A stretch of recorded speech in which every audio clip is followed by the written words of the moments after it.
All right, what's up, guys? Welcome back to another episode of Living the Dream. Today, we have Kelsey Walker on the show, who is the author of Face Everything and Rise, and she's the soon-to-be founder of a nonprofit. So, Kelsey, how you doing?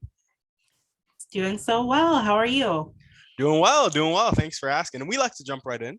So, if we could start just by hearing a little bit about yourself and some of the stuff you like to do for fun, that would be great. Absolutely. So I have worked for nonprofits for the last 11 years. I started as a search and rescue driver. So if someone um, was attacked by an animal or got their bone broken, I went up and got them. And then I ended up as a chief development officer for Emmanuel Family and Child Development Center. For fun, I'm my kiddo's committee chair for his Cub Scout pack. And then I also like to spend time with the family, as well as I make recycle art. Recycle art. Yes. So I take trash and I make it into art. I love that. That's awesome. It's not a usual answer. Like we usually get the family answer, and then that just kind of threw me a little bit. I love that you do that. Of It's course. always good to have hobbies. Awesome, Yes. awesome. Well, tell us a little bit more about your book. Oh, you Kind of froze. just. Oh, can you hear me? Hello. All right, sorry about that, guys. We had some technical difficulties. My Wi-Fi went out. Oh, Back. So, Kelsey, why don't you go ahead and tell us a little bit more about. there we Awesome. go. So we had some technical difficulties. We're back. Kelsey, why don't you go ahead and tell us a little bit about kind of what working in a nonprofit has meant to you and your book? So working for a nonprofit has been a amazing dream of mine. Um, Really, when I think about what my motivations are, purposeful is at the forefront of my core values. And working for a nonprofit has fulfilled that, along with being innovative and courageous. And that's just something that's really exciting to me. Yeah, yeah, absolutely, absolutely. And I love that you like to lead with purpose because that's how we get that fulfillment and satisfaction in life that is so important to not only our overall well-being, but the well-being of the people around us because we have direct impact on them too. So I love that. Awesome. And so would you say that's just your motivation in life, getting up every day, just leading with purpose? Leading with purpose and family, of course, but really, like I said, my leading core values is leading with purpose and being innovative and being courageous with my actions. Awesome. Awesome. I love that. I love that. And so now we're going to jump into your dreams and goals. So tell us a little bit about your vision for your book, the nonprofit you're about to start up, and your life in general. Absolutely. So I've always wanted to be an author since I was a kid. I actually wrote a book when I was in middle school and was showed a few of my friends the book, but ultimately I think I threw it in the trash because I was middle school and was very awkward. But really, I circled back around back starting in June of this year. Unfortunately, in 2017, I had a daughter that I was pregnant with that had osteogenesis imperfecta type 2, which is the fatal version of brittle bone disease. So all of the bones in her body were broken, including her ribs that were crushing in on her lungs. And my husband and and unfortunately, if I would have carried her, there's a chance that I would have had my life taken as well. So my husband and I made the unfortunate decision to have to terminate the pregnancy. And it was really hard because there's no support. You get four phone numbers when you leave a clinic. You get the suicide hotline, you get the abortion support hotline, you get a psychiatrist to prescribe you medication, and you get the after hours phone number for the clinic because they don't want you to go to the emergency room because they won't know what they did. So it drove me to start writing this book. And once I started back in June, it just started pouring out 25 pages, 50 pages, 75 pages. And it ended up being about 200. And really, the book I felt set me free with my grief and the pain that I was in. But not everyone has the luxury of being able to see a psychologist. Not everybody has the luxury of being able to express themselves through writing. So it really, in setting me free, I decided to start this nonprofit called From the Green Desk. And it's going to provide coaching to women for free who have suffered through abortion or child or pregnancy loss or post-traumatic stress, because post-traumatic stress was something that I developed as a result of not having that support and the trauma that goes along with having an abortion. So that really drove me to do some great things for women who are suffering.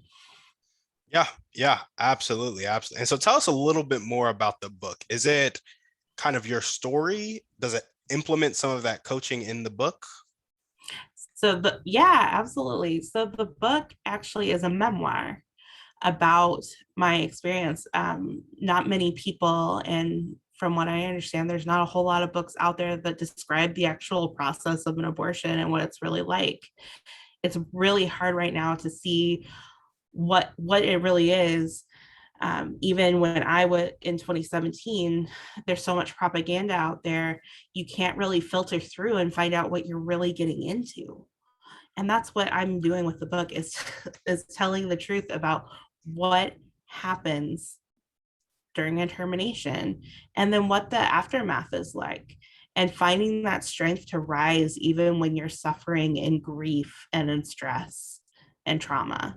So it starts out pretty hard and pretty dark because it was a pretty hard and dark start, but really it comes back around. And at the end of the book, it really talks about taking yourself back. So not only have you suffered and you have something that is weighing on you, but finding the strength to take yourself out of the darkness, out of the suffering, and finding your light again. Gotcha, gotcha. I love that. I love that. And I guess my follow-up question to that is tell us a little bit more about kind of the process of writing that, because it sounds like it was a really vulnerable book for you to write. So I'm sure it was hard at some points. When it got hard, how did you keep pushing to write? Or if it got hard at all, just tell us a little bit about that. It was a hard write. Really, honestly, what I did was when I would have flashbacks at first, I would write them out. And because the memories are so vivid and the content of those flashbacks is so vivid, I would write it all out. And that's how it just started pouring out of me, was in these spurts of stories. And then my husband is so gracious to give me the gift of time in September and let me take my bursts of story and organize them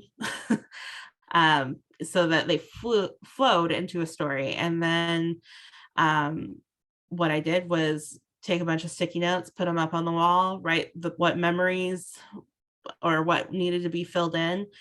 And then one night I just stayed up overnight and just filled it all in, flushed it all out, and finished it.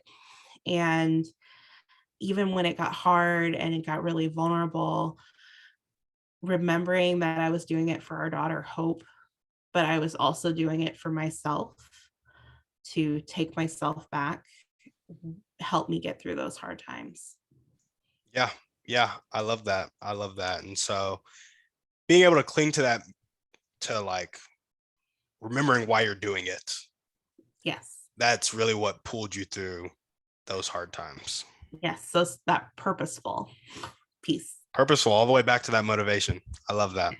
I love that. And so where is it's Green Desk, right? From the Green Desk.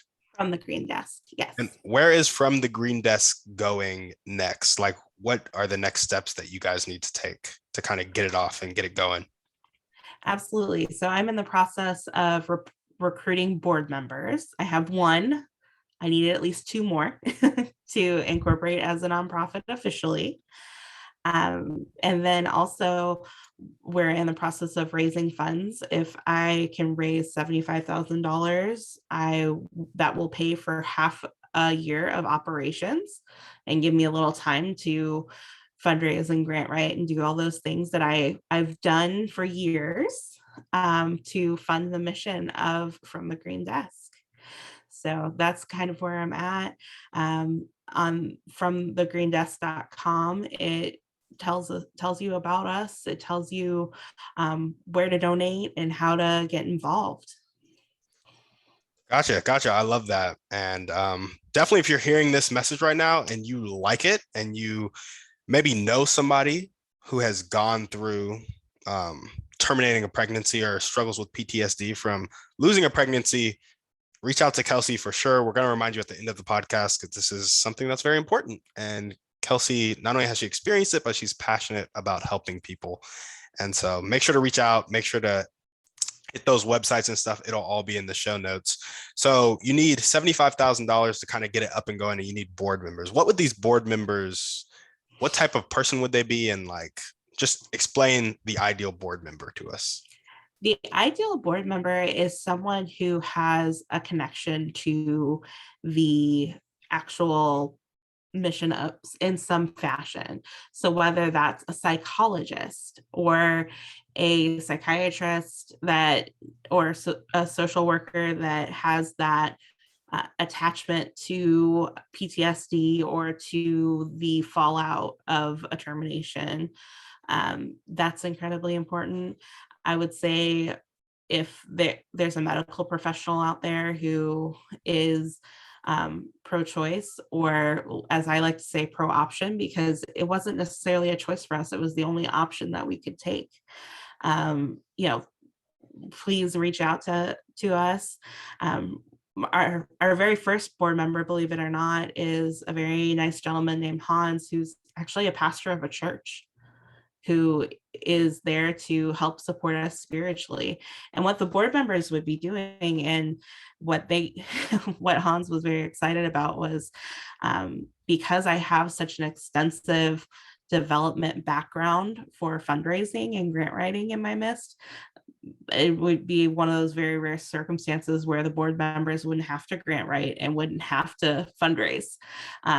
What I need them to do is help me incorporate the nonprofit, meet quarterly, and help me collaborate and guide it in the best way possible and be a good sounding board. Gotcha. I love that. So would this ideal board member also have experience with nonprofits, or would it be somebody who's kind of new to the game? It really, if they're new to the game, I'm happy to coach them through that. Like I said, I've been around nonprofits for a while now, and even if someone's new to the game of being a board member, I'm happy to bring them on and coach them. And sometimes, if they're new, they don't know too much yet, so they've got an more open mind. Yeah, absolutely. And having an open mind is always a good thing in an industry. Helps to be innovative, for sure. Especially, yes. Awesome. Well, tell us a little bit about how the From the Green Desk is going to go about coaching. And I'm sure you touch on this at the end of your book because it's talking about like finding yourself again. So just tell us a little bit about that. Absolutely. One of the biggest problems that I had when we lost hope was there was no one out there who knew what it was like to be me in that situation. There's a very nice lady by the name of Christy Baker who reached out to me and had lost a child, and she kind of helped me through it. But really, there was no one out there saying, I've had a termination, I can help you through this. Or there's no one that's, it's such a silent scream, child loss and abortion, that you don't have that peer-to-peer coaching. So that's what From the Green Desk is there for, is to serve as a peer-to-peer coaching service where we're not only listening with a knowing ear, but we're listening with a constructive ear, and really teaching people to be vulnerable and to be open with that pain and that grief, and then taking yourself back in little pieces, because it takes a lot of time and it takes intentionality to get better. In addition to one-on-one coaching, we'll also have group counseling. So you'll have that group experience of people getting to know each other. And then we're also going to bring on a licensed psychologist to do a group therapy as well. And then we'll also have referral services to psychologists. The whole point of From the Green Desk is to be that peer sounding board coach, especially to women who can't afford traditional psychology or counseling, because that was large in a way. It took me almost 3 months to see a psychologist after Hope died, because I was working for a nonprofit, which doesn't pay a lot of scratch. So this is for women who need that support but can't afford it. So like I said, all of the services are going to be free. Yeah, yeah, absolutely. I love that. I love that. And so in the peer-to-peer part of the coaching, is it more for the relational aspects, somebody understands me and they've been through it too, rather than the like constructive? Because, you know, a lot of people, when they seek advice, it'll be like step by step, like exercise 3 times a week and eat this and do this to like get better. But is this more for Yeah. like the kind of relational, we can walk through the fire with you?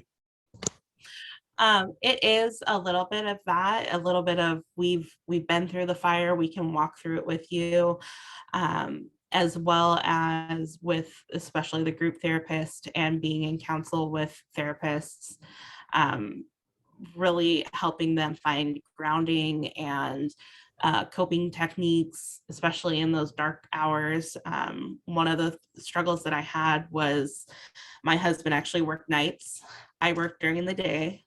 So at night, there was no one there to reach out and be that person, that light in the darkness. So that's what we're hoping to be for people. Awesome. Awesome. I love that. I love that. Well, tell us one more time the most important couple of things that everyday people can do to help you accomplish your dream of getting From the Green Desk out there and also getting your book's message out there. Absolutely. You can donate at fromthegreendesc.com, or you can also invest on wefunder.com/fromthegreendesc. And that would help us reach our $75,000 goal to pay for 6 months worth of expenses, to get off and running and to help start taking care of women. And then, buy copies of the book whenever it comes available on Amazon, which should be actually mid-November, which I'm really excited about. The book's name is Face Everything and Rise, and a portion of the proceeds will come back to From the Green Desk to help fund the mission. And then become a board member, be part of the solution for the problems for us. And then, of course, if you go to fromthegreendesc.com, subscribe to our newsletter and find out what we're doing next. Awesome. Awesome. I love that. I love that. And so now we're going to jump into our thriving three. I just like to hear about how people thrive. So the first question is, what's your favorite book, movie, or podcast? Pick one. Well, my favorite podcast is We Can Do Hard Things with Glennon Doyle. Second to this one, obviously. Second to this one, obviously. Awesome. Her and her book Untamed came to me when I was really struggling to find out what my next move was going to be, what my next place was going to be in my heart. And really, it gave me direction on taking myself back, finding my wild again, and becoming untamed. Awesome. Awesome. I love that. And what's one way you like to care for yourself? Crafting. I love art. I love crafting, helping just work through my problems with a paintbrush in my hand or working with working with the trash to make art. It really helps set me free. Just curious, when did you start crafting and doing art? Have you done it your whole life, or is it something you found? I've done art and crafting my whole life, but in 2019, I was commissioned to do a 3D sculpture for the Friends of the River Foundation in Salina, Kansas. And so I took trash from the river and trash from people who would just like bring me bags of cans and made a 3D sculpture of a catfish. Awesome. Yeah. That's really cool. It was to help bring awareness to pollution and things that we're throwing away in the river. Yeah, yeah, gotcha. Well, what's one action step you can take right now to either get those board members for From the Green Desk or really get your book out there? One that you may be already taking or one new action step that you can take.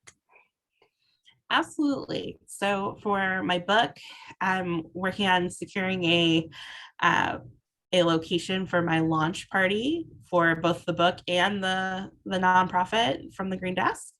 And then for From the Green Desk, I would say securing those board members down. And the way I'm going to do that is by reaching out to folks that I know and that have connections in Kansas City, or even if it's nationally, Zoom makes it so that we can be wherever, whenever. Awesome. That sounds good. So those board members can be in other states as well.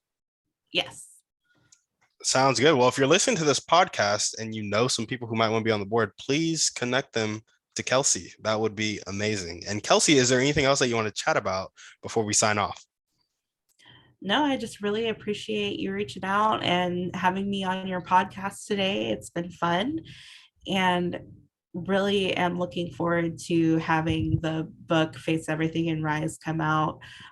It's positioned to come out before the Supreme Court goes to trial with Mississippi in on December 1st. So hopefully it positions to help get the message out there that these women aren't just numbers, they have faces and they have families.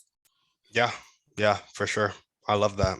Well, if you're listening to this podcast and you loved what Kelsey had to say, you can relate to it, or you know somebody who can relate to it, first and foremost, send this episode to them and connect them to Kelsey. Make sure they go to fromthegreendesk.com and buy copies of the book and spread the message. Also, make sure to donate to From the Green Desk, recommend board members to Kelsey. Let's get her dream going, because that's what we're here to do. Kelsey, thank you so much for coming on the show. Guys, thank you for listening. Finally, shoot us a 5-star review on iTunes. Send this episode to somebody you know who needs the message, and we're out.